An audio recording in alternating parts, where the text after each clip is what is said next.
Thank you for joining me. My name is Jenna Fortinsky, and welcome to my podcast, Simply Jenna. I am a registered psychologist and owner of Simply Counseling Services, a private counseling group in Calgary, Alberta. In working with my clients, I have noticed that I offer something different. The difference is simplicity and balance. I want to share that with you using this platform. Join me as we discover together how to keep it simple. Are you stressed? Yes. Me too. Was that the quickest response ever to Yes. that question? The best response. Oh, here's our episode about stress. It's a good one. Yes. And everybody is stressed. I'm stressed. I know. But before we dive into that, let's focus on some happy right now, Yeah, good idea. which is the excitement and overwhelming positive response to our podcast so far. Yes. It's been unbelievable. So part of having the podcast is that we get the statistics on people that are listening, what platforms people are listening on. And so the response has been unbelievable. It's really crazy. It's so exciting. But so happy to see that people are receiving it well and sharing it, and hopefully it's making an impact. I get lots of positive feedback through my work in private counseling. That's fantastic. Yeah, clients have given me lots of positive feedback, and family and friends, of course. So happy to hear that people are receiving it well. Yeah, so that means that we owe a huge shout out to everybody to say thank you for continuing on this journey with us and for hanging in there as we've kind of fumbled our way through the first few episodes. And we feel like we're in a bit of a better groove now as the episodes roll on. So thank you for tuning in with us. Yes, thank you so much. We are so grateful to each and every one of you, and we are just hoping that you continue to find it helpful and useful in your life. And if you have any ideas, or if you have a scenario that you want us to cover, we're happy to do that. So please go to the Simply Counseling website at www.simplycounselingservices.com, and you'll see we have a podcast page there, and you could submit your information there, and we can tackle it on one of the episodes. So we'd be happy to do that for you. Yeah, that would be awesome. We would love to do that. Yeah. Okay. Let's bite the bullet. Yes, let's get into it. So, obviously stress is a very top of the mind topic right now. And it's funny because stress is typically, like when we talk about it, it's given quite a bad rap, but it actually serves an important function for us. And what is that, Jenna? So stress is a very normal and actually a protective feature that happens in our body. So stress is our body's way of letting us know, hey, hold on, something is not right. You're either doing too much or it's just in overload status. So it's a natural thing that occurs in our bodies, and it's there for a purpose.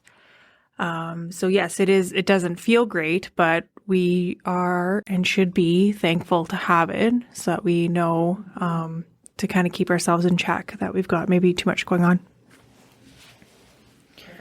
So we are obviously living in sort of special circumstances right now with the pandemic. So how has the pandemic kind of changed or impacted our sort of normal stress experiences? Yeah. So we thought we knew what stress was. Yeah, exactly. Right. But yeah, the pandemic has just brought it to a whole nother level. So, stress, of course, creates a physical and an emotional response in your body. And what's happened with the pandemic that I'm seeing, and I've heard a lot of reports of, is that during this pandemic time, it's just been this chronic state of high stress. And so what's happening is that we have what would be our typical normal levels of stress, and the pandemic has just brought it to another level so that we're much more apt to get over the top with stress and for it to be at such a high intensity because we're operating at such a high level already. So anything that's added to that, it just multiplies and it's that much more intense. So it's interesting because, up until last year, I thought I knew what stress was and what stress looked like in people and in myself. But this pandemic has just really brought it to a whole nother level for us. Well, and it's been such a learning journey, right? Because we have all these unique situations now with extended working from home. And so that typically means that in some cases there's 2 people, 3 people, maybe working from home. Right. You're living in smaller quarters in your house.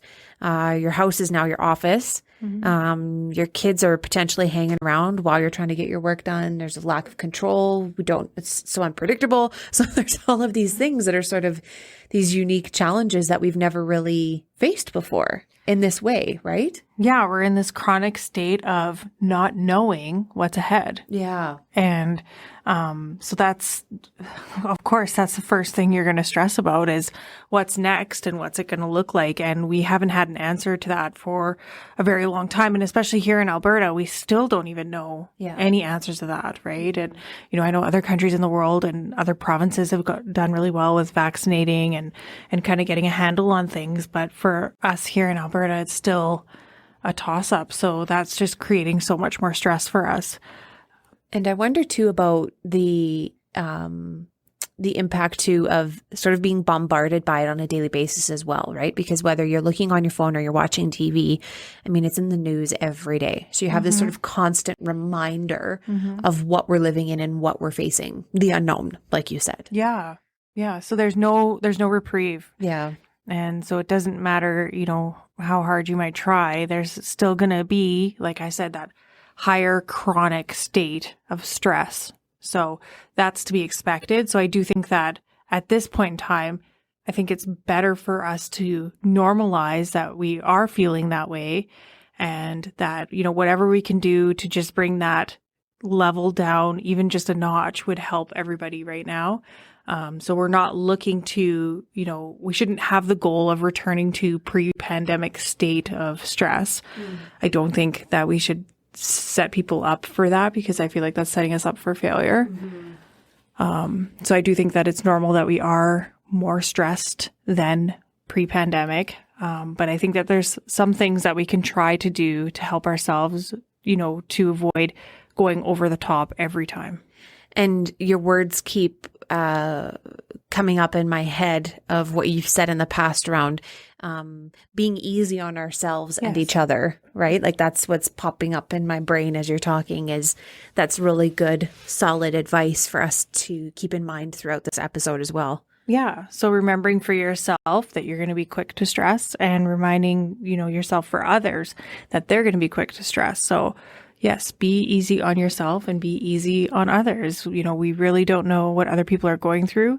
And a lot of the times right now, we don't even know what we're going through ourselves. Yeah, right. Yeah. So just be easy on yourself. And so that actually brings up another important part, another maybe population that we don't often talk about that's, just as affected as we are as adults, which is kids. Yes. So how does stress impact kids? Like what does it look like? Yeah. So again, going back to the media and to the news. So there's tons of news reports that there's been more hospital admissions than ever for child and adolescent, related mental health issues. So again, that speaks to what's happening in this world right now is that the kids are feeling it just as much as we are. So what's interesting about kids is that kids are still getting to know their bodies and they're still learning how to cope with stress as much as they can. And so it might look different than what it would in adults. So I think what's important for us to do as parents or caregivers of these kids is to really, take the time to check in with them and to have little conversations about where their head is at, what their worries are, how they're functioning on a daily basis so that we can be that outside perspective of where their stress levels are at. Some kids, of course, the younger populations might not be able to vocalize it or use the right vocabulary. But there's still ways that we can have conversations with our kids just to check in to see how they're doing and to make it a daily routine where, maybe everybody in the family is talking about how they're feeling and everybody kind of takes a turn, and just to let children know that we're there for them, we have a listening ear, and for them to be able to feel like they can share how they're feeling in a safe environment. So, and I think that's the best way to kind of keep track and to keep a baseline of our kids. Like I said, it's going to look different. Stress is going to look different in kids than it will look in adults. And in saying that, there's no real clear cut, this is what to look for. Right. So, I am a huge believer in trusting your gut. So as a mom, as a caregiver, as a dad, we all have this intuition, this instinct. And if you just feel like something is not right, listen to it and, start having a conversation with your child and try to get them into a zone where they feel comfortable talking. That communication piece is so important. Yeah. And it's helpful for us as adults too. Yeah. When you're feeling stressed, that's one of the coping strategies we'll talk about is having a conversation. Right. So, same for kids. And the other thing is just remember that kids are always watching and kids always have little eyes. So if you are managing your stress and you're using coping strategies, give it a voice and let the kids know what you're up to so that they can see that you're doing the same, and hopefully they'll follow suit. Excellent advice. So talking about sort of what stress looks like or feels like, what are some of those sort of physical or emotional cues of stress? So what's interesting about stress is that it's going to be very similar to the way anxiety presents physically. So if you've listened to our episode about anxiety called The Black Hole of Anxiety, you'll hear some of these same responses, which is, so you're going to have difficulty sleeping, whether it's falling asleep or staying asleep. And then you're going to have probably an achy body, some GI intestinal issues. You're going to feel tired. You're going to have difficulties concentrating, and probably the headaches, the heartbeat stuff. So either your heart is racing or just feeling like you can't catch your breath. So those are all physical symptoms of stress, which is very, very, very similar to anxiety. So then what's the difference between stress and anxiety? The $1 million question, right? So when we talk about physical symptoms, they're very similar. So the difference between stress and anxiety is that we know that it's anxiety when the stressor has left the situation and you still have some of those same symptoms and same feelings. So anxiety would remain. So your worry, your fears would still be happening, even though the what you're worried about is no longer there. Okay. The other thing is that anxiety is usually something that's inside of us, and stress is usually about things that are outside of us. Mm-hmm. So stress is usually about, financial issues, relationship issues, work, that kind of stuff, whereas anxiety is much more of an internal process. Okay. That makes sense. And so let's move into a discussion on what do we do with this stress feeling? How do we start to manage it? Yeah, so I've got a few tips that I'm hoping people can give a try and see if it'll help. So the first thing that I usually talk about with my clients is coming up with 3 coping strategies that you can kind of put in your repertoire to help combat how you're feeling. So coping strategies are meant to just bring what you're feeling down a little bit. So they don't solve the situation. They don't fix anything, but it's just about managing how you're feeling in the moment. So, and typically we want to try using coping strategies when we're not already over the top in our feelings. So we want to try at a time when things are kind of, level and steady, and see how coping strategies work for us. Now there is hundreds and hundreds and hundreds of coping strategies, and, we could probably do many episodes just talking about that. So I think my best advice would be just start a Google search, coping strategies, and pick the first 10 you see and give them a try. But try to narrow it down to 3, tried and true strategies that work for you or that feel good to you when you're not feeling great. And then use those and keep them handy. So if you need to put it in your notes in your cell phone, if you need to put a little Post-it note inside your wallet, write it on your mirror, just find a place where it's easily accessible until it becomes more of a natural process for you. And just really hold tight to those 3 strategies. So using them as early as possible when we're feeling stressed. So not waiting till you're over the edge. Exactly. Right. So really trying to, check in with yourself on a regular basis and say, okay, if I had to rate my stress level on a scale of 1 to 10, 10 being over the edge and 1 being like no stress, which is not possible, give yourself a rating. And if you're sitting at, in the pandemic, likely a 6 or a 7, that's probably normal. So as you're heading to 7, 8, that would be when you start using your coping strategies. Right. Okay. And then hopefully that will help you bring down your emotions in that moment. The other thing to do is to really look at the commitments you have right now. So looking at what you have in your life that you're committed to that's maybe not necessary, and trying to eliminate some of those external commitments that are maybe causing some stress. So, how do you make that decision? So I like when you look at your daily, your daily routine or your weekly routine, really look at is, if I'm going to do that, what is it doing for me? So going to work, yes, we have to go to work. Yes. Do we need to, commit to doing the grocery shopping on Monday night? Does that have to happen on Monday night? Is Monday night the best time to be doing it? Okay. Is there another night that might work better, that might bring down the stress level for you? Can you do click and collect instead of going to the store? Right? So really looking at what you have in your repertoire right now that you're using or that you're doing every day and saying, is there adjustments that can be made to make it a little bit easier? So exercise is a natural drug for stress. Right. So helpful. Exercise, fresh air, going for a walk, even if it's just around the block once, even if it's to the end of the driveway and back, opening the door, standing on your porch, get some fresh air, move your body. That will help with stress levels, of course. And the other thing is to make lists. So make lists of what you need to get done. I like that idea. Yes. And we've talked about that. Professional list maker over here. Yes, you are. Yes.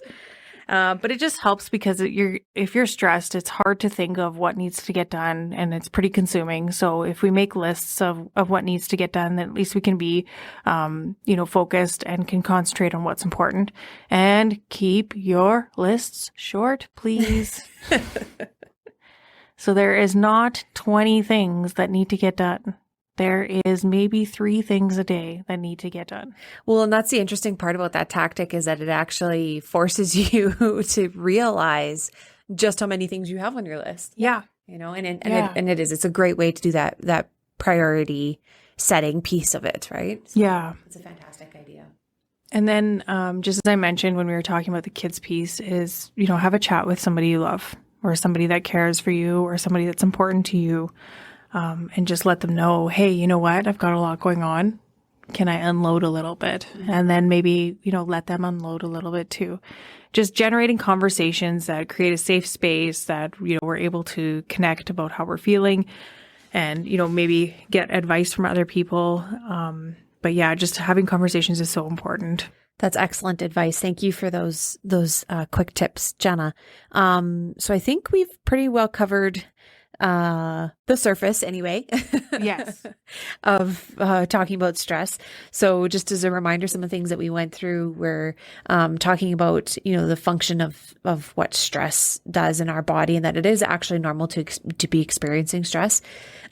And just thinking about how it's a little different now that we've been living in this pandemic mode for a while, that we are in constant sort of stress mode all the time, which makes things a little bit more challenging. And then we talked a little bit about the uniqueness of kids and making considerations for how they're experiencing stress and sort of being on the lookout for that, and how we can encourage having those good conversations with them to make sure that there's that opportunity for them to process their way through their own experiences of stress. And then talking a little bit about what it looks like from a physical perspective of some of the symptoms that we might see from experiencing stress, and then how that differs from anxiety. And then Jenna gave us some really good tips there at the end about how to manage our stress levels as well. Anything else that you want to chat about, Jenna, before we wrap this one up? I think just that if you have tried the stuff that we've talked about and it's not working, then please reach out.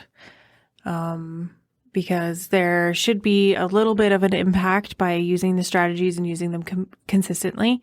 If you're not finding any reprieve, then please reach out. Like I said, we're at a very high emotional state right now. A high level of stress is normal.